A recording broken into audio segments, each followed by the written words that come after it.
in our industry, we're always advocates for, trying to get people back to work. Because they need to, feel productive. There's so many emotional issues that go with being disabled.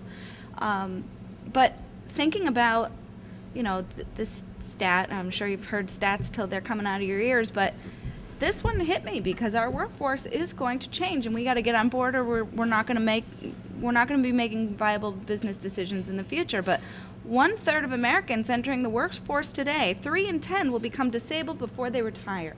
So when you have the baby boomer generation that is going to be, working longer, you need health benefits, you're not going to, Social Security, who knows what's going to happen with that.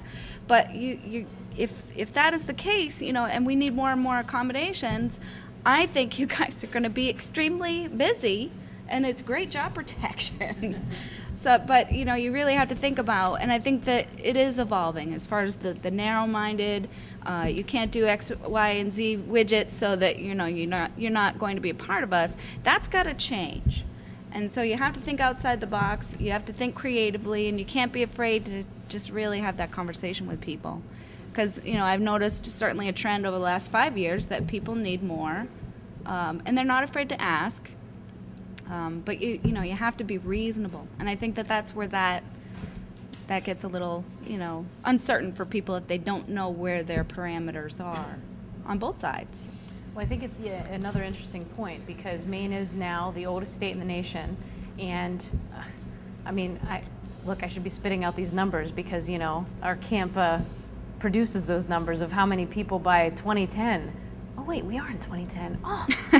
What is it, 20, now it's the next one, 2020 or something, of, how many high percentage, like 60% to 70% or something, will actually be over 55 in the workforce.